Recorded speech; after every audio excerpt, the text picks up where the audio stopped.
சோலி முடிஞ்சு. எல்லார் மாதிரியும் தான் எனக்கும் இந்த யூடியூப்லலாம் வீடியோ போடுறாங்களா, அது மாதிரி எனக்கும் போடணும்னு ஆசை தான். எனக்கு என்ன இந்த ஆசை நான் 7th படிக்கிறப்ப வந்துருச்சு. தெரியும் உங்களுக்கு, என் டைம்லலாம் 7th படிக்கிறப்ப என் கையில் ஃபோனை கேட்டால் என்ன ஆகும். அதுதான் எனக்கும் ஆச்சு. கொஞ்ச நாள் போச்சு, 10th முடித்தேன். இப்போ நம்ம கொஞ்சம் மீச மலைச்ச பையன்ல ஃபோனை கேட்டேன், தம்பி நீ பெரிய கிளாஸ் படிக்கணும் அப்படின்னு சொல்லவும் வேறு வழி இல்லாமல் மறுபடியும் படிக்க ஆரம்பித்தோம். காலேஜ் போகிற டைமும் வந்துச்சு. ஆனால் தரவே இல்லையே. நாளைக்கு காலேஜ் போகிறேன், இன்றைக்கி தான் என் கையில் ஃபோன் வருது. அது எது 20 MB கேமரா 10,000 ஃபோன்.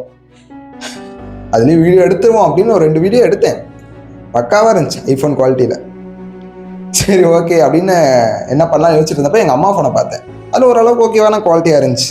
அதில் வீடியோ எடுக்கலான்னு பார்த்தா எங்கள் அம்மா சொல்கிறாங்க, தம்பி நீ இதுக்கான ஃபோன் இதெல்லாம் நீ எடுக்கக்கூடாது.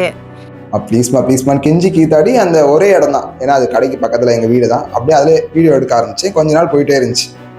ஆனால் எடிட்டிங்லாம் என் ஃபோனில் தான். கை அங்கே வச்சா என் சோலி முடிஞ்சிடும். கொஞ்ச நாள் போயிட்டு இருந்துச்சு. அதில் என்னாச்சு, டிஸ்பிளே எல்லாம் நொறுங்கி இனிமேல் இந்த ஃபோனில் கையே வைக்க முடியாத அளவுக்கு நிலமை வந்துச்சு. டயர்டாயிருச்சுங்க. நீ பேசுகிறா,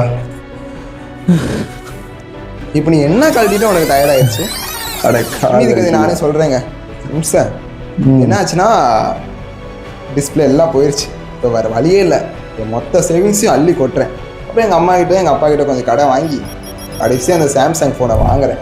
இதுதான் புது ஃபோனில் வீடியோ நல்லா எடுத்துருக்கேன்னு நம்புகிறேன். இது மாதிரி இன்னும் கண்டினியூ பண்ணுவோம். சப்போர்ட் பண்ணுங்கள். என்னடா இன்னும் நான் நிறைய கண்டென்ட் போடுவாங்க. ஃபாலோ பண்ணி வச்சுக்கோங்க.